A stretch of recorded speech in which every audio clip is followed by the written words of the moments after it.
तो आइए शुरुआत करते हैं आज कुरुक्षेत्र की। हमारे साथ मेहमान जुड़ चुके हैं। राम कदम साहब भारतीय जनता पार्टी के नेता हमारे साथ हैं। हमारे साथ महेश चव्हाण जी हैं एनसीपी के नेता। हमारे साथ आनंद दुबे जी हैं शिवसेना से, और मोहित कांबोज हमारे साथ हैं। मोहित कांबोज भी बीजेपी से जुड़े हुए हैं, और आपको याद होगा इनका नाम नवाब मलिक ने क्रूज ड्रग्स मामले में घसीटा था और कहा था कि इनकी वजह से इनके एक रिश्तेदार को छोड़ दिया गया, आर्यन खान को पकड़ लिया गया। आप सब लोगों का बहुत बहुत स्वागत है। राम साहब, मोहित जी, महेश जी, आनंद जी। मैं शुरुआत राम कदम साहब आपसे करूं। महाराष्ट्र में ऐसा लगता है कागजों की तरह इल्जाम उछाले जा रहे हैं ड्रग्स के मामले में। नवाब मलिक अभी तक तो समीर वानखेड़े के पीछे पड़े थे, रोज नई प्रेस कॉन्फ्रेंस करते हैं, कुछ चीज खोज कर लाते हैं, और आज उन्होंने सीधे सीधे पूर्व मुख्यमंत्री देवेंद्र फडणवीस और उनकी पत्नी दोनों को घसीट लिया, तस्वीर जारी करके पूछा पहचान कौन, और कहा कि देख लो बीजेपी के पूर्व मुख्यमंत्री के ड्रग पेडलर के साथ संबंध होने के सबूत। देखिए सौरभ जी, इस मंत्रणा के आरंभ में शायद आजादी के बाद किसी प्रदेश में, किसी प्रांत में इस प्रकार से नहीं देखा होगा कि कोई मंत्री रोजाना पत्रकार वार्ता विगत 30 दिनों के अंतराल में कर रहा है। अब रोजाना पत्रकार वार्ता मंत्री स्वयं कर रहे हैं, मुख्यमंत्री इस पर बयान दे चुके हैं, शरद पवार जी का भी बयान।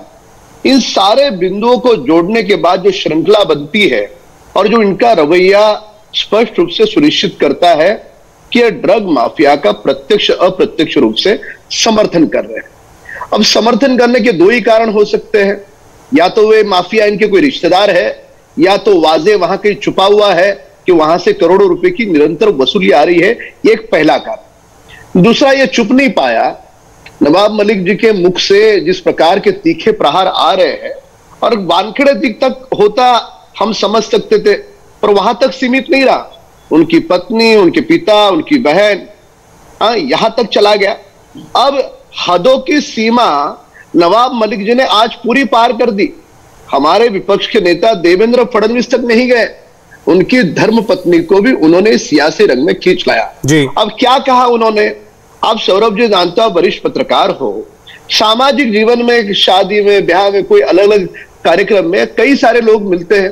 क्या कोई व्यक्ति फोटो खिंचवाना चाहे तो क्या उसकी आइडेंटिटी कोई लेगा?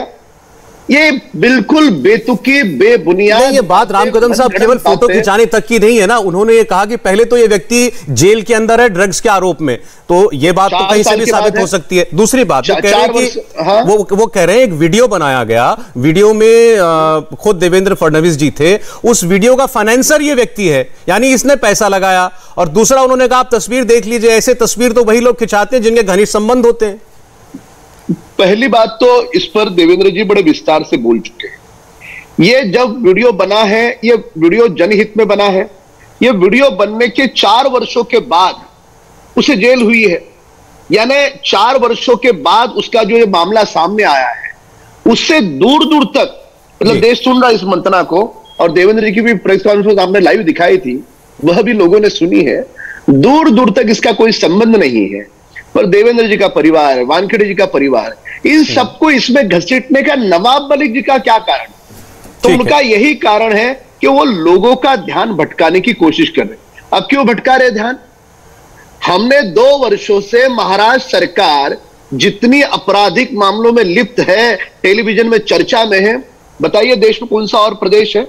ठीक है, केवल और केवल लगातार, मतलब हर मामला देखिए आप, वाजे का मामला देखिए, 100 करोड़ की वसूली देखिए, अब ये 1 महीने से रोजाना मंत्री की पत्रकार वार्ता देखिए। ये सारे क्या दर्शाते हैं?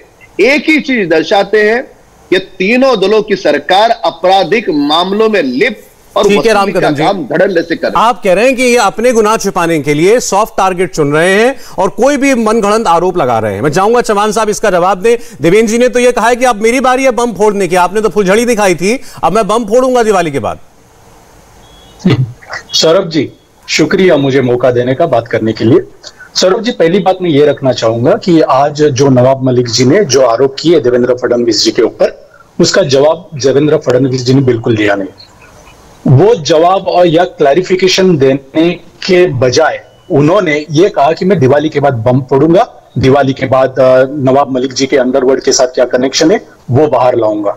मतलब क्या कि उन्होंने डिविएट करने की इशू कोशिश की, क्योंकि उनके पास जवाब नहीं था। वो जो वीडियो, जो गाना और जो फाइनेंसर है उसके बारे में जो नवाब मलिक साहब ने आरोप किए। नहीं, आपको जवाब में क्या सुनना था? जैसे उन्होंने बोला, अभी राम कदम जी ने बोल दिया कि 4 साल पहले का है, हाँ कोई रिवर एंथम बनाना था, उसके लिए ये शख्स आया था, और 4 साल के बाद वो क्या करता है, किस विषय के लिए जेल में है, इसका 4 साल पहले कोई प्रकरण हुआ, उससे क्या संबंध है? लेकिन आप राम कदम जी को ये किसने कहा कि वो आज ही ड्रग पेडलिंग चालू किया? 4 साल पहले वो ड्रग पेडलिंग नहीं करते, ये इनका भरोसा है राम कदम साहब को? राम कदम साहब अभी सर अभी बात करने दीजिए ना। नहीं, आपकी गवर्नमेंट थी ना, शायद आपकी गवर्नमेंट थी, इसके लिए पकड़े नहीं गए। मैं बोलता हूँ ना सर, अभी आपको कुछ बातें बताता हूँ आगे। साल से तो आपकी, मैं ये बोलना चाहता हूँ आपकी सरकार, राम कदम जी, सर बोले सर, मैं नहीं बोला ना बीच में, आप बोले। हाँ सर, मैं क्या बोलना चाह रहा हूँ, मुझे मेरी बात रखने दीजिए जी। मैं ये कहना चाह रहा हूँ कि दूसरी बात मेरी ये है कि बीजेपी के नेताओं को एक आदत है, किसी पर भी, मतलब उनके नेताओं ने किसी पर भी कोई भी इल्जाम लगाया या आरोप लगाया तो वो immediately NCB, CIA, ED, central agencies के पास जाते हैं कि इस पर यह आरोप लगाया, अभी इसकी इन्वेस्टिगेशन सेंट्रल एजेंसी से होनी चाहिए। आज नवाब मलिक जी ने फडणवीस जी के ऊपर आरोप किया है। मैं राह देख रहा हूं कि कभी राम कदम या बीजेपी के नेता एनसीबी के पास, सीआईए के पास, सीबीआई के पास, ईडी के पास या कोई भी सेंट्रल एजेंसी के पास जाते हैं कि यह आरोप की इन्वेस्टिगेशन कीजिए। क्या होता है, ये अभी समीर वानखेड़े जी का जो भी प्रकरण चल रहा है, नवाब मलिक जी का जो भी प्रकरण चल रहा है, इसमें ये अभी सवाल उठाए जा रहे हैं कि पर्सनल अटैक्स क्यों हो रहे हैं समीर वानखेड़े जी के ऊपर। अभी ये पर्सनल अटैक्स क्यों हो रहे हैं, उसकी भी एक वजह, अगर आप मुझे थोड़ा सा समय दे, मैं तो विस्तृत में इसकी जानकारी शॉर्ट में कंप्लीट कर लीजिए, बाकी मेहमानों का मैं एक रिएक्शन ले लूं जी। ठीक है, तो मैं शॉर्ट में ये बता देता हूं कि अगर ये जिस दिन ये रेड हुई उसी दिन से आप अगर देखो तो कौन विटनेस थे? मनीष भानुशाली, जो खुद को भाजपा का पदाधिकारी बतलाता है। दूसरा विटनेस कौन था? किरण गोसावी, जिसके पर 2008 से लेकर 2016 तक, 2018 तक 4 चीटिंग के केसेस है। ऐसे विटनेसेस इतनी सेंसिटिव मैटर में समीर वानखेड़े जैसा ऑफिसर ऐसे विटनेसेस प्रोड्यूस करता है। ये पहली बात, इधर ही वो डाउट्स में आ जाते हैं। दूसरी बात, अगर जो इन्वेस्टिगेटिव ऑफिसर है उस पर आपने बीच में देखा होगा कि प्रभाकर सहल नाम का, वो तो हमारे पार्टी का आदमी नहीं है, वो चलिए ठीक है, आप जो बातें कह रहे हैं, हालांकि इस पर बहुत बात हो चुकी है चौहान साहब, ये तो कोई पूछ सकता है ना, आज जो प्रभाकर सहल कहां पर है, उसको एनसीबी की विजिलेंस टीम ढूंढ रही है, बुला रही है पूछताछ के लिए, जाए, वो अपना बयान दर्ज क्यों नहीं कराता उनके सामने? वो कहां चला गया? वो एक दिन सामने आया, सारे टीवी चैनलों पर इंटरव्यू दिया, आरोप लगाया कि 8 करोड़ रुपए मांगा समीर वानखेड़े ने, तरह तरह की बातें की, उसके बाद गायब है। वो व्यक्ति है कहां? लोग ढूंढ रहे हैं उसको, हम भी ढूंढ रहे हैं, बताए वो। देखिए सौरभ जी, आपका सवाल बिल्कुल वाजिब है, आप मुझे मेरी बात सुनिए। जैसे ये गायब है, वैसे किरण गोसावी भी गायब था, उसको तो पकड़ के लाया गया, और वैसे मनीष भानुशाली भी गायब है। अभी वो हमारे पार्टी से जुड़ा हुआ नहीं है, प्रभाकर सहल की हम उसे लाए सामने। अच्छा चलिए, आपने चूंकि पुराना मामला छेड़ा, मैं तो आज ही की बात करना चाह रहा था। हमारे साथ यहाँ पर मोहित जी बैठे हुए हैं। मोहित जी का नाम घसीट दिया नवाब मलिक साहब ने। इन्होंने 100 करोड़ रुपए का डेफेमेशन का केस ठोक दिया उनके ऊपर। नवाब मलिक साहब शायद अब वकीलों से सलाह भी ले रहे हैं, मुझे तो ऐसा पता चला है। मोहित कामोद साहब, मुझे आपसे यह जानना है कि यह लड़ाई आरोपों की एक तस्वीर निकालकर एक आरोप लगाना जो नवाब मलिक साहब रोजाना कर रहे हैं 1 महीने से, यह अब पूर्व मुख्यमंत्री और उनके परिवार के दरवाजे पर पहुंच गई है। आपने उनके ऊपर सीधा सीधा मुकदमा ठोक दिया, इसका मतलब आप कॉन्फिडेंट है कि उनके आरोपों में कोई दम नहीं है? मेरा तो सिर्फ एक ही प्रश्न है नवाब मलिक जी से, एनसीपी से, यहाँ बैठे पैनल से और देश से। नवाब मलिक जी ने मुझ पे आरोप लगाया कि मैंने मेरे साले को, मैं भारतीय जनता पार्टी से जुड़ा हुआ हूं, मैंने मेरे साले को नारकोटिक्स के ऑफिस से, नारकोटिक्स डिपार्टमेंट से, समीर वानखेड़े जी से मैंने बचाया, और मेरा हैंड टू हैंड है एनसीबी से। ठीक है जी, आप मुझे बताइए, आज वो बोलते हैं कि देवेंद्र फडणवीस जी वो राणा जैसे आदमी के साथ मिलकर नारकोटिक्स का पूरा सिंडिकेट चलाते हैं। अब जब मेरा जैसा कार्यकर्ता, इनका आरोप है कि भारतीय जनता पार्टी का ऑफिस यूज करके एनसीबी के साथ मिला हुआ है, तो अगर देवेंद्र जी का संबंध होता तो वो क्या राणा को नहीं बचा सकते थे? नारकोटिक्स डिपार्टमेंट अगर कुछ होता तो मतलब देवेंद्र जी से भी बड़ा नेता मैं हूं। ये बोलना क्या चाह रहे हैं? ये झूठ के आरोप, झूठ झूठ झूठ। नवाब मलिक जी ने एक सलीम जावेद की पिक्चर बना ली है, बंटी बबली की तरह रोज सुबह टीवी पे आते हैं, प्रेस मीडिया को बुलाते हैं और झूठे आरोप लगाते हैं। कोई पुख्ता सबूत नहीं है, सिर्फ लांछन लगाना, आरोप लगाना, सेंट्रल एजेंसीज को बीजेपी की बी टीम बताना, जब पूछो तो भागते हैं। देखिए भाई साहब, मैंने इनके ऊपर क्रिमिनल डेफेमेशन किया 499 500 पे, आज तक उसका जवाब नहीं मिला। इनको सम्मन इश्यू होने वाला है। मैंने इनके ऊपर हाई कोर्ट में 100 करोड़ रुपए का केस डाला है, उसके ऊपर ये जवाब नहीं दे रहे।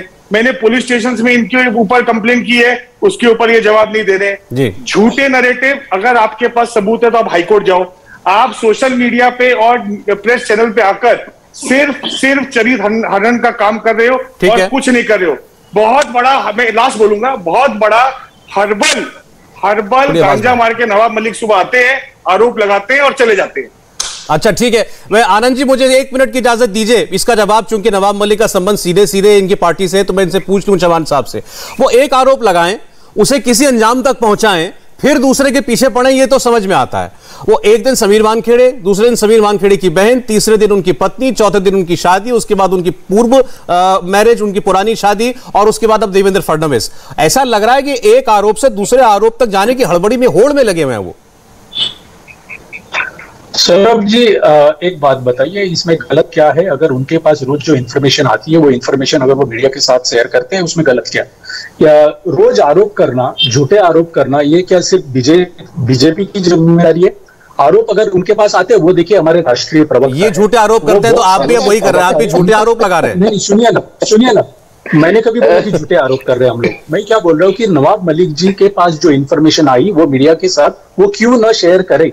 वो राष्ट्रीय प्रवक्ता है हमारे पार्टी के, उनका नेटवर्क बहुत स्ट्रांग है, आप भी शायद जानते होंगे। उनको इन्फॉर्मेशन आती है, वो मीडिया के सामने रख रहे। अभी मोहित जी ने जो बात की कि उन्होंने कोर्ट में मुकदमा जाहिर किया है, तो यह बात सब जुडिस है, मैं उस पर टिप्पणी नहीं करना चाहूंगा। कोर्ट, ऑनरेबल कोर्ट इसका डिसीजन दे देगी, जैसे कि आर्यन खान के बारे में डिसीजन आ ही गया। आप देख लीजिए आगे क्या होता है। हम तो देखिए हमारा तो चलिए ठीक है, मैं एक बार आनंद जी के पास जाना चाहता हूं। आनंद जी, सारा प्रकरण हुआ, उद्धव ठाकरे जी ने कहा कि राजनीतिक बम फोड़ना है तो दिवाली का इंतजार क्यों कर रहे हैं देवेंद्र फडणवीस, अभी फोड़ दें। चलिए, इसमें तो आत्मविश्वास झलकता है, मान गया मैं उनकी बात। संजय राउत जी ने जो बोला वो मुझे समझ में नहीं आया। उन्होंने कहा हमाम में सब नंगे हैं, तो इस हमाम में वो भी हैं क्या, आप भी हैं क्या?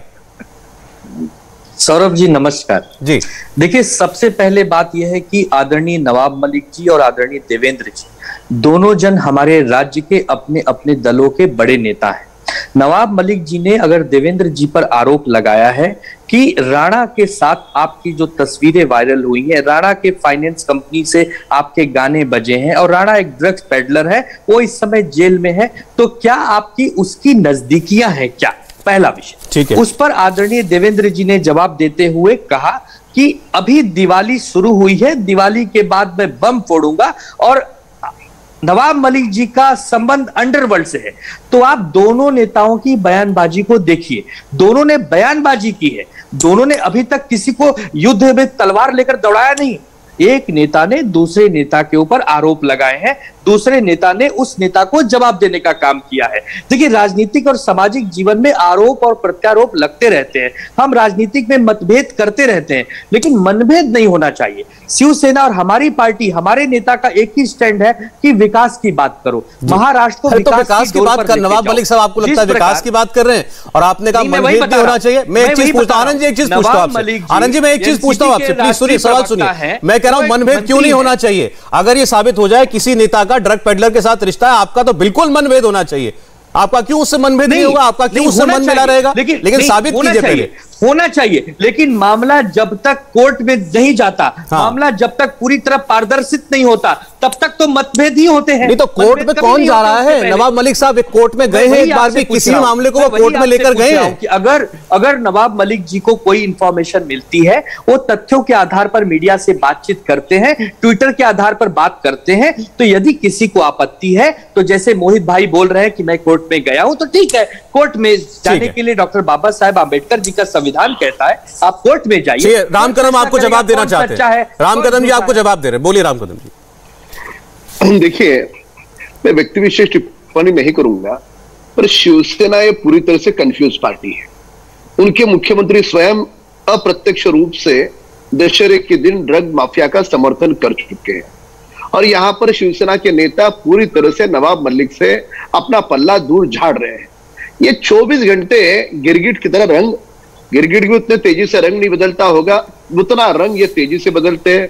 चुनाव आते ही इन्हें हिंदुत्व याद आता है। खैर, वो आज का विषय नहीं है। नवाब मलिक जी को यदि पत्रकार वार्ता करनी है तो एक हफ्ते में एक बार, 10 दिन में एक बार, यह देश समझ सकता है। रोजाना पत्रकार वार्ता देश नहीं समझता। वानखेड़े पर आरोप हम समझ सकते हैं, पर उनकी पत्नी, उनके पिता, उनकी बहन, देवेंद्र जी की धर्मपत्नी, ये जो स्तर उनका नीचे गिर रहा है, इसके क्या कारण है? पूरी तरह से ड्रग माफिया के जो इनके रिश्ते हैं, इससे ध्यान भटकाने का उनका ये दुस्साहस है। और अंत में बता दूं कि मोहित कंबोज जी 1 महीने से लगातार एक ही बात कह रहे हैं। नवाब मलिक जी ने उन पर जो आरोप लगाए, वो आरोप के आप प्रूफ दीजिए। ना प्रूफ दे रहे, ना सवालों का जवाब दे रहे, हवा में बांध चलाते इस प्रकार। चलिए ठीक है, तो फिर रामकदम साहब देवेंद्र फडणवीस जी भी प्रूफ देंगे ना। उन्होंने कहा, एक सेकंड सर, उन्होंने देवेंद्र फडणवीस ने कहा नवाब मलिक के अंडरवर्ल्ड से संबंध है, बहुत गंभीर आरोप है, वो सबूत के साथ इल्जाम लगाएंगे। आप अगर पूर्व इतिहास देवेंद्र जी का देखो तो देवेंद्र जी ने आज तक कोई भी आरोप कागज के बगैर नहीं किया। वादे का भी जो मामला पूरा निकला, देवेंद्र जी ने निकाला, वो पूरे कागज के आधार पर अध्ययन के साथ निकाला। भाजपा की यही खासियत है, हम जो भी आरोप करते हैं अध्ययन के साथ, कागजात के साथ करते हैं। आज जिस प्रकार का नवाब मलिक ने लांछन लगाने का दुर्भाग्यपूर्ण प्रयास किया, वह किसी घर परिवार को राजनीति में नहीं घसीटता। पर अब क्या हुआ है, अच्छा आनंद जी, माफिया के साथ इनकी इतनी घनिष्ठता हो गई है, इतना इनको वसूली की आदत लग पड़ी है कि एक छोटा जवाब आनंद जी, फिर महेश जी, छोटा जवाब आनंद जी। सौरभ जी, मैं आदरणीय राम कदम जी की बात का जवाब देना चाहता हूं। शिवसेना पक्ष प्रमुख आदरणीय उद्धव साहब जी ने विजयदशमी दिन वाले कहा था कि बड़े बड़े ड्रग्स पेडलरों को पकड़िए, किसी एक सेलिब्रिटी के बेटे को पकड़कर कुछ काम होने वाला नहीं, मुंबई को बदनाम करने की साजिश मत करिए। और रही बात गिरगिट की, तो महागिरगिट भारतीय जनता पार्टी है, जिसने सुबह सुबह सरकार बनाने के लिए शिवसेना के पीठ पर छुरा भोंका था। उस समय गिरगिट भी शर्मा गया था। ये देखकर तुमने क्या किया कांग्रेस और राष्ट्रवादी के साथ? महागिरगिट क्या किया? नहीं, आपने क्या किया कांग्रेस और राष्ट्रवादी के साथ? महागिरगिट को जवाब देने के लिए, महागिरगिट को जवाब देने के लिए हमारे संजय राउत साहब काफी है। मैं मेरा दल बंद कर दूंगा। शिवसेना को कांग्रेस के साथ जिस दिन जाने की नौबत आएगी, उस दिन मैं मेरा दल समाप्त कर दूंगा। संस्थापक अटल बिहारी वाजपेयी जी कहते थे, अटल बिहारी वाजपेयी जी कहते थे कि जब तक जीऊंगा, जब तक हमारे प्राणों में सांस है, शिवसेना के साथ ही रहूंगा। हमारी दोनों की विचारधारा एक है। कहां गए अटल जी?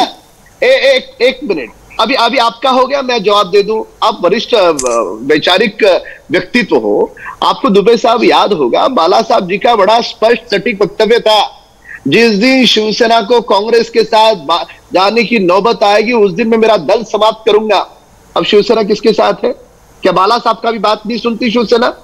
सावरकर जी की बात निकलती है, बाला साहब अपने हाथ में जूते लेकर के पीटते हैं। आज राहुल गांधी सावरकर जी के बारे में अभद्रवाणी का प्रयोग करता है, शिवसेना को क्या होता है? शिवसेना वसूली का विरोध में है। शिवसेना सत्ता लोभियों को सबक सिखाना चाहती है। शिवसेना 100 करोड़ की वसूली का हिस्सा है, इस कारण तुम्हारी राजनीतिक। अच्छा राम कदम साहब और आनंद जी, एक मिनट, मैं जरा चौहान साहब के पास जाना चाहता हूं। इन्होंने अभी थोड़ी देर पहले कहा था, राम कदम जी ने, ये सब कुछ इसीलिए कर रहे हैं कि आपकी मजबूरी है।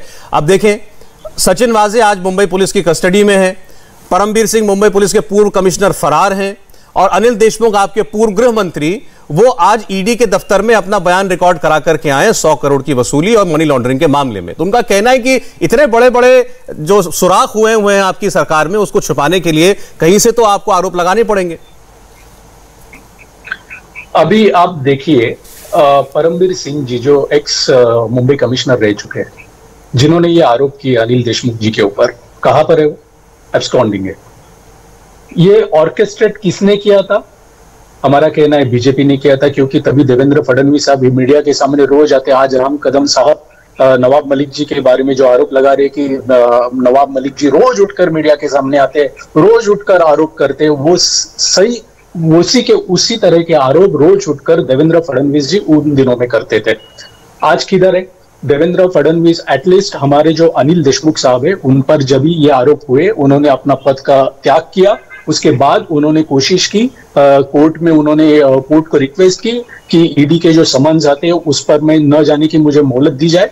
आज जब भी कोर्ट ने कल उनको बताया कि ये नहीं हो सकता, आपको समन्स आए तो ईडी के सामने जाना होगा, तो आज एब्सकॉन्डिंग न होते हुए वो आज ईडी के सामने गए और वो फेस कर रहे। वो हम भी यही चाहते हैं। अभी थोड़ी देर पहले अगर आप मुझे थोड़ा सा और मौका दे तो राम कदम जी 2 चीज बोले। एक ये कि नवाब मलिक साहब रोज उठकर चैनल के सामने जाते हैं, रोज उठकर प्रेस कॉन्फ्रेंस लेते हैं। उसमें दिक्कत क्या है? इनके जो प्रधानमंत्री है वो तो प्रेस के सामने आते ही नहीं, प्रेस कॉन्फ्रेंस ही नहीं लेते, उस पर ये बात नहीं करते। लेकिन अगर कोई रोज प्रेस के सामने आए तो उसको ये टोक रहे। और दूसरी बात ये जो कह रहे हैं कि ड्रग माफिया के संबंध हमारी पार्टी के साथ है, हमारी पार्टी ड्रग माफिया को बचाने की कोशिश कर रही है, हमारा उनके साथ ज्यादा अच्छा संबंध है। इतना ज्यादा अच्छा संबंध है कि जयदीप राणा जैसा ड्रग पेडलर जाकर अमृता फडणवीस जी का वीडियो को फाइनेंस कर रहा है। इतने हमारे अच्छे संबंध की वजह कि बीजेपी के लोगों के वीडियोस और उनके सॉन्ग्स को फाइनेंस कर रहा है। ये क्या है? राजनीति क्यों करना है? आरोप जो हो रहा है वो एक नहीं, आज एक नाम और लिया गया था, उसके बारे में आप लोग जानते हो तो बताइएगा। आप मैं आ रहा हूं, एक मुझे जानना है इसके बारे में, व्यक्ति के बारे में, नीरज गुंडे, इसका भी नाम लिया आज नवाब मलिक साहब ने। और उसके बाद देवेंद्र फडणवीस ने कहा कि पहले जाकर के मातोश्री में उद्धव साहब से पूछ लें कि कौन है, वो बता देंगे इसके बारे में बेहतर। ये व्यक्ति कौन है? अगर इसको सब जानते हैं तो आप लोग भी जानते होंगे। हाँ, तो जैसे नवाब मलिक साहब ने ये कहा कि नीरज गुंडे जिसको देवेंद्र फडणवीस जब वो मुख्यमंत्री थे तभी उनके ऑफिस में, उनके घर में जैसे उसको एक्सेस था, और नवाब मलिक साहब ने और भी जो आरोप किए कि वो तबादले करने में पुलिस ऑफिसर्स हो या गवर्नमेंट ऑफिसर्स हो, इनके थ्रू ये होते थे। अभी सेंट्रल एजेंसीज के ऑफिस में भी नीरज गुंडे रहता है, उसके पीछे भी क्या राज है, ये भी नवाब मलिक साहब ने कहा। तो इसके भी जवाब मुझे बीजेपी के प्रवक्ता दे दे। नहीं, लेकिन उन्होंने तो पहले कहा कि वो व्यक्ति तो उद्धव साहब का भी खास है, ऐसा है क्या आनंद जी? किसने कहा? अब ये पल्ला झाड़ देंगे। नहीं, किसने कहा? देवेंद्र फडणवीस ने कहा। तो देवेंद्र फडणवीस जी तो आरोप लगा रहे हैं ना। देवेंद्र फडणवीस जी नवाब मलिक जी के बातों पर प्रतिक्रिया दे रहे हैं। अब ये गुंडे कौन है, ये गुंडे की तो जांच होने पर ही पता चलेगा। उन्होंने कहा ये गुंडे जो है देवेंद्र फडणवीस का सचिन वाजे। अब सचिन वाजे क्या करता था ये तो हम सब जान चुके हैं। उन्होंने पलट के कह दिया आपके भी उतना ही करीब था। किसके आरोप को सच माने? मातोश्री का सीसीटीवी फुटेज चेक कर लीजिए ना। तो आदरणीय मातोश्री का सौरभ जी मातोश्री का सीसीटीवी फुटेज चेक कर लीजिए। दुबे जी को बिल्कुल जवाब देने में आसानी होगी। बिल्कुल आप सब नहीं भारतीय जनता पार्टी के नेताओं की, भारतीय जनता पार्टी के नेताओं की खासियत है, इसमें जासूसी करने में इनको कोई नहीं पकड़ सकता। अच्छा ठीक है, मोहित कुछ कह रहे हैं। एक सेकंड मोहित स्वीकार कर दिया। एक रॉन्ग नैरेटिव नहीं जाना चाहिए। देखिए, एक नैरेटिव सही जाना चाहिए कि जो राणा है उसने कोई वीडियो अमृता भाभी जी का, मैडम का फाइनेंस नहीं किया। वो कंपनी का फाइनेंस हेड था, जो कंपनी ने फाइनेंस किया वो उस कंपनी का एम्प्लॉय था।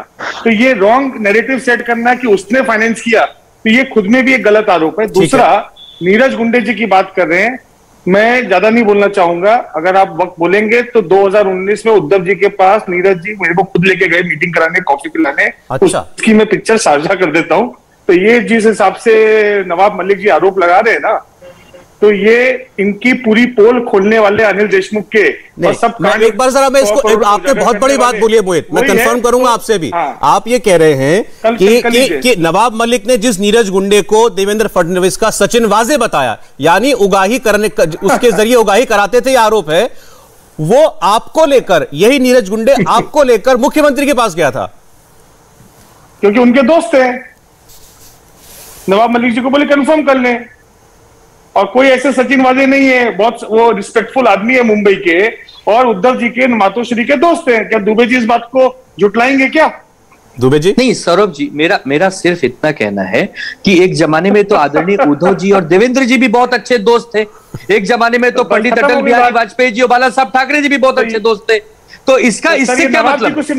मुझे बस एक बात बता दीजिए दुबे जी, एक बात बता दीजिए। ये जो नवाब मलिक ने आरोप लगाया कि ये जो सज्जन है या जैसे भी हैं नीरज गुंडे, ये उगाही करते थे, ठीक? तो ये इस बात को आप मानते हैं कि नहीं मानते? नहीं, तो उगाही करने को लेकर आदरणीय उद्धव जी के अगर वो मित्र रहे हैं तो इससे क्या संबंध? मैं नहीं समझ पा रहा हूं। अरे उद्धव जी का मित्र उगाही करता है तो इससे संबंध कैसे नहीं है? नहीं, आप मेरी बात पहले ध्यान से सुनिए, पहले मेरी बात ध्यान से सुनिए कि अगर गुंडे जी उद्धव साहब के मित्र हैं वो अलग विषय है, और गुंडे जी पर आरोप लग रहा है कि वो धन उगाही देवेंद्र जी के लिए करते थे, वो अलग विषय है। उद्धव ऐसे तो ये कह देंगे कि ऐसे, एक सेकंड सर, ऐसे तो ये कह देंगे, ऐसे तो ये कह देंगे जयदीप राणा ड्रग्स का कारोबार करता था, वो अलग है, मेरा दोस्त है, अलग है। मैंने थोड़ी किया उसके साथ मिलकर। देवेंद्र फडणवीस जी पर आरोप नवाब मलिक जी ने लगाए। माइंड में नवाब मलिक है, वो क्या बोलते हैं उनको समझ में नहीं आ रहा है। वो बारामती का वनस्पति, हर्बल वनस्पति का सेवन करके रोज मीडिया पे आते हैं और देश को, महाराष्ट्र को गुमराह करते हैं। ना वो मंत्रालय जाते हैं, ना अपनी मिनिस्ट्री का काम करते हैं। झूठ झूठ झूठ झूठ झूठ। तो एक वजह बताइए कि क्यों वो इतना झूठ बोल रहे हैं। मोहित, एक वजह बताइए। सिर्फ अपने दामाद ड्रग माफिया से हफ्ता समीर खान को बचाने के लिए और कुछ नहीं। ना राम कदम जी, फिर आरोप दामाद को बचाने के लिए, दामाद को बचाने के लिए। सौरभ जी, इसमें दो है। कभी भी किसी एक साजिश के पीछे एक कारण नहीं हुआ करता। तो पहला कारण तो दामाद के प्रति जो गुस्सा है, वो गुस्सा उनके मुख से छिड़कता है। और दूसरा कारण कि महाराष्ट्र सरकार जिस दिन से सत्ता में आई है, इन्होंने नोट छापने की मशीन बनाई है। इस प्रकार से तबादले हो, होटल्स हो, रेस्टोरेंट्स हो, हर जगह से मन चाहे हफ्ता वसूल अभी भी मुंबई में हो रहा है। रात को 10 बजे की सीमा निर्धारित थी होटल की। एक होटल से 25,000 रुपये 1 घंटे का लिया जा रहा था। हमने आवाज उठाने के बाद फिर ये इन्होंने नियम बदला। तो इस प्रकार से ड्रग माफिया का रैकेट मुंबई और महाराष्ट्र में बहुत बड़े पैमाने पर है। यदि आप इंडिया टीवी का कैमरा भेजे तो गली गली में, सड़कों सड़कों पर ड्रग्स अभी धड़ल्ले से बिक रहा है। न महाराष्ट्र की सरकार उन पर कार्रवाई कर रही है और एनसीबी कार्रवाई करने जा रही है। तो ये महाराष्ट्र की सरकार हिमालय की तरह चट्टान बनकर के उनका समर्थन कर रही है। सौरभ जी, अरे ड्रग माफिया पर कार्रवाई कर, जरा जवाब दे दे चौहान साहब। जवाब, उन अधिकारियों का मनोबल तुम गिराओगे। कितना गिरोगे पैसे के लिए? चौहान साहब बात करूं? जी बोलिए। 2-3 चीजें अभी मोहित जी बता रहे थे कि गांजा लेकर या हर्बल वनस्पति लेकर नवाब मलिक साहब रोज झूठे झूठे आरोप करते हैं। मैं उनसे एक कहना चाहूंगा, आप कोर्ट का अपमान कर रहे। ऑनरेबल कोर्ट ने नवाब मलिक साहब के दामाद को अभी बेल ग्रांट किया था। उसमें उन्होंने कहा था कि 18 में से 11 सैंपल्स नेगेटिव आए और कुछ ग्राम्स में वो जो कमर्शियल, एनसीबी ने जो उनको कहा था कोर्ट को कि वो कमर्शियल एक्टिविटी में पाए गए, तो कोर्ट ने कहा कमर्शियल एक्टिविटी। राम भाई मैं बोल ही नहीं रहा हूं ना आपके बीच में, आप मुझे बोलने दीजिए ना, फिर मैं आपको बोल देता हूँ, फिर बात करेंगे। क्या ये एक है, मेरा ये कहना है कि ऑनरेबल कोर्ट ने उनको बेल ग्रांट की है। दूसरी बात, अभी थोड़ा सा मतलब हमारे महाराष्ट्र विकास आघाड़ी में हमारे शिवसेना के नेता उद्धव जी ठाकरे मुख्यमंत्री है, उनके बारे में भी थोड़ा सा कहना चाहूंगा। उनको, मेरे जो फेलो पैनलिस्ट है, उनको थोड़ा सा सपोर्ट करना चाहूंगा कि ये जो बात हो रही है कि ये जो नीरज गुंडे है वो देवेंद्र फडणवीस जी के ज्यादा अच्छे दोस्त है या मुख्यमंत्री उद्धव ठाकरे जी के अच्छे दोस्त है। अब ये वो कैसे साबित होगा? दोस्त नहीं, सुनिए ना, अगर वो उनके अच्छे दोस्त होते तो जैसे नवाब मलिक ने अभी आरोप किया है कि वो देवेंद्र फडणवीस जब भी मुख्यमंत्री थे तभी मंत्रालय में और वर्षा पर वो रहते थे। अभी वो नहीं है ना। अभी अगर उद्धव ठाकरे के साथ में होते तो अभी वो वर्षा नहीं। चौहान साहब, अब आपने बात बोली, इसको साबित आप कैसे करेंगे? एक बात। दूसरी बात, नवाब मलिक साहब भी तो एक फोटो ही दिखाते हैं ना। वो क्या करते हैं? एक फोटो लेकर के आते हैं। अमृता फडणवीस के साथ एक फोटो लेकर के आए। मोहित कांबोज कह रहे हैं कि मैं दिखा सकता हूं फोटो इस व्यक्ति की मुख्यमंत्री के साथ। जुलाई 2019 है ना, होगी ना फोटो। मोहित कंबोज जी जब भी कॉफी पीने गए थे नीरज गुंडे के साथ, जो अभी मोहित कंबोज जी ने आपके चैनल पे ऑन एयर बताया, उसकी भी फोटो एक बताए तो पता चलेगा कि वो बीजेपी के दोस्त है या वो शिवसेना के दोस्त है। चलो ये बात बाद में करते हैं हम लोग। अभी आपने मुझे पूछा था कि ये लोग अभी राम कदम जी कुछ कह रहे थे। सॉरी, मैं वो ये सब इसमें वो भूल गया। आपका सवाल क्या था?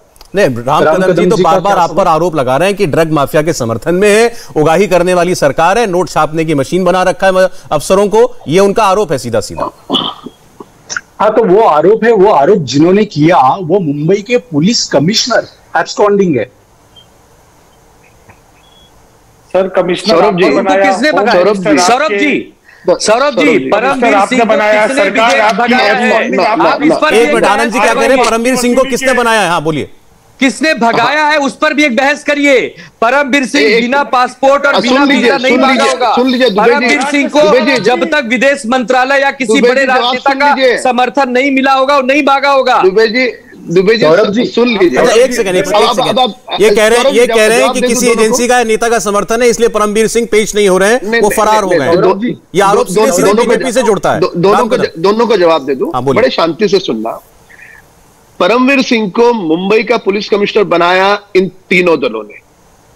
परमवीर सिंह के बारे में तारीफ के फूल, ना आप शांति से, परमवीर सिंह के बारे में तारीफ के फूल बरस रहे थे सामना में। कांग्रेस राष्ट्रवादी के नेता कहते थे कि वाह कितना कामयाब पुलिस कमिश्नर है। जब परमवीर सिंह ने इनके सरकार पर उगाई का आरोप लगाया, इनकी ही सरकार है अलग अलग पुलिस थानों में, अब जानबूझकर के लगाया, कैसे लगाया देश जानता है, परमवीर पर कई सारे एफआईआर हो गए।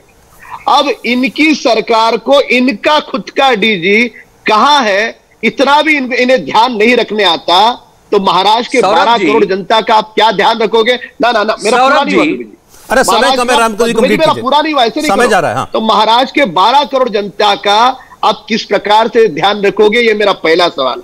दूसरा सवाल, हिम्मत है आप में तो नवाब मलिक जी के दामाद का और प्रभाकर का दोनों का नार्को टेस्ट करिए, इनके ड्रग माफिया के साथ क्या संबंध है, देश के सामने आएंगे। फाइनल जवाब आज का इन आरोपों पर। जी आनंद जी लास्ट कमेंट। सौरभ जी परमवीर सिंह हरियाणा के मूल निवासी हैं। उन्होंने चुटकी डाली थी कि मैं अस्वस्थ हूं, मैं हरियाणा जाना चाहता हूं। अगर वो हरियाणा से विदेश भाग गए होंगे तो क्या केंद्रीय गृह मंत्रालय, हमारी आईबी, हमारी इंटेलिजेंस, इनका कोई काम नहीं होता? जब उनके ऊपर ईडी और सीबीआई साबित तो होने दीजिए कि भाग गए, परमवीर सिंह कहां है? पहले साबित तो होने दीजिए कि भाग गए। अभी इतना जल्दी मत करिए, अभी तो नहीं। अभी तो परमवीर सिंह कहां है, मैं आपसे पूछता हूं। ये तो लोग आपसे पूछेंगे कहां गया वो, आपने कमिश्नर बनाया था। आपको पता नहीं? अरे भाई हरियाणा किस राज्य में आता है? हरियाणा नोट गिनने में। चलिए अच्छा ठीक है, समय हमारा इतना ही था आज के क्षेत्र में। राम कदम जी, मोहित कंबोज जी, महेश चव्हाण साहब, आनंद दुबे जी, बहुत धन्यवाद। और राम कदम साहब, आप इंतजार कर रहे हैं उस बम का जो दिवाली के बाद देवेंद्र फडणवीस ने फोड़ने का वादा किया है। देखते हैं उसमें कितना धमाका होगा। इंडिया टीवी हर वक्त हर जगह डाउनलोड करने के लिए सर्च करें India TV news Google play store या ऐप स्टोर पर।